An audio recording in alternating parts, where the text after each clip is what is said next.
positive enough on the inside of you that you can always reflect. You can always pull up.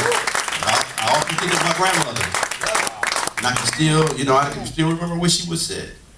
But I still on the inside carry that baton. I got a baton to carry. Amen.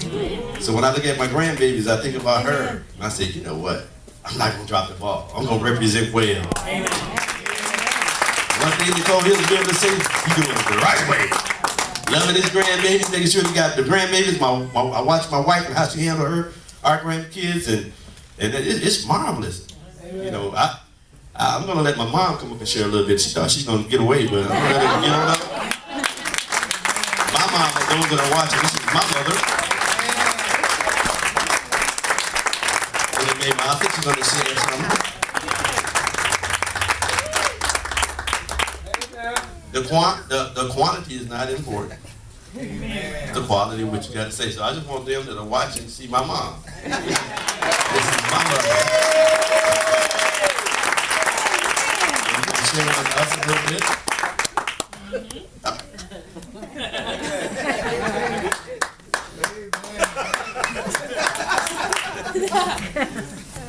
You know, being a mom is very important.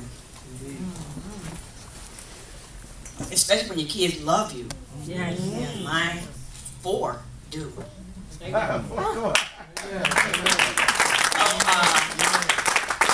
about how my mom, she brought me up, you know, she taught me the do's and don'ts of being a woman. She taught me how to respect myself and how to carry myself. And I've always told my girls, don't depend on, can I say this? Don't depend on a man to take care of you. Take care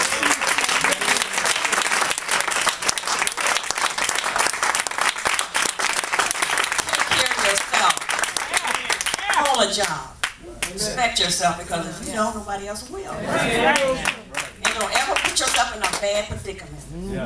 I have been down that road, done that, wrote the t-shirt and everything. But you know what? I'm here to testify. Amen. That it was hard with my kids, but I love my kids, and I would give them anything they asked for. Amen. And I was there behind them. I love my grand and my great grand. And I stand behind, even though I don't like what they do, but they're still my children. That's right. And I have to pray for them. I spend a many nights on my knees praying for my kids.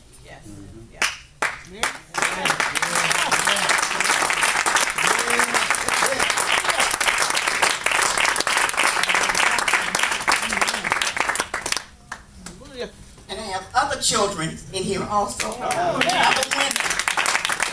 You guys are all my children. And I respect all of you. And my daughter-in-law, I couldn't ask for a better one.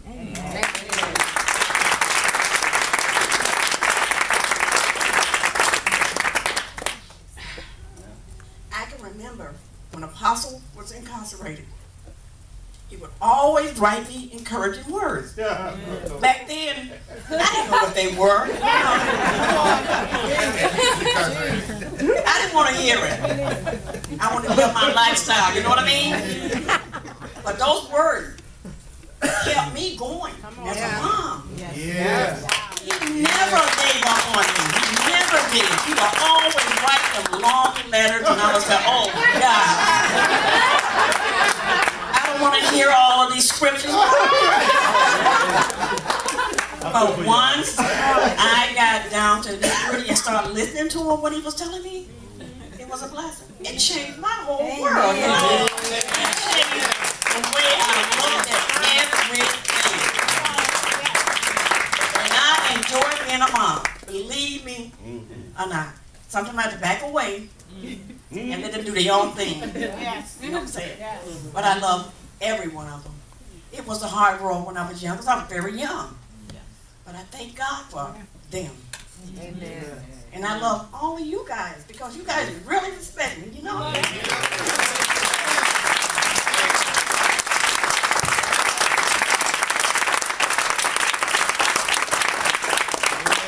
tell you ladies, the enemies that come in and tell you it's not the right thing. Oh yes, it is. Come on. You do the right thing. First thing first. Amen. Think about yourself. Respect yourself. Come on. Don't take anything for granted. You know? You take the word that's been taught in here and apply it to your life. Because I'm a living witness. When I made my mind up to change the way I did things, God blessed me.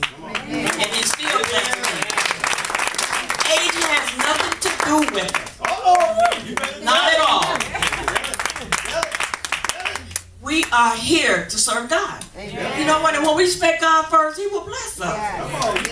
You seek Him first. Seek Him first. He will definitely bless you. And this is all I have to say, ladies.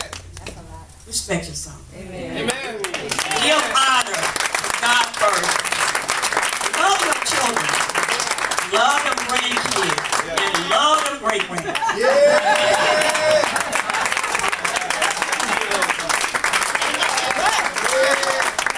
Amen. You can tell the wisdom. It's, you know, what they call it? It's some word, but anyhow, the rank. It's connected to a rank. You know, she knows her role, and so she speaks. And yes, she is a mother to many of us in here. And it's a blessing. I think about we didn't have everything, but we had love. One thing I can say about my mother, she would work 2-3 jobs just to make sure we had something to eat. You know, so I really appreciate that sacrifice. You know, I really do. I've seen her go through the whole process, and that's why you know, when I see single women, you know, my heart really get moved when I see single women, because I watched my mom for a good part of her life. I had a stepfather she was married to, and he was a blessing as well. But the bulk of our life, we only had one role model, and then our grandparents. So I watched my mom do what she had to do. She could have gave us up. Like she said, she had us at a young age. She could have gave us up and let somebody else take care of us. But she did a doggone good job. Now, I'm telling you, my clothes were clean. They didn't have the best clothes, but the clothes I had was clean. My hair was combed. My mom would tell you, if I wanted to play basketball, I had to still iron my clothes. And it had to come from her. I can iron my shorts. I ironed everything except my underwear and socks. And I still got that same thing. My wife would tell you when I go to leave the house, she said, can you go to the store? I got to iron a shirt. You said, all I need is one thing. Just go down there real quick. Just put on something. I said, no, I can't just put on something. I got to iron my clothes.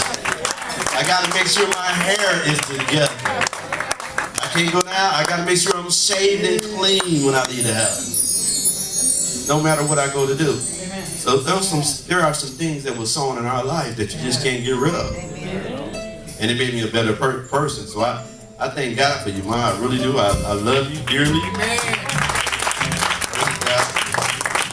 Got a gift for you a little bit later as well, so you know that. And thank you for making me the man that I am. Not just the minister and the pastor, but the man that I am. So I appreciate that. All right, baby. Come on up. Amen. Praise God.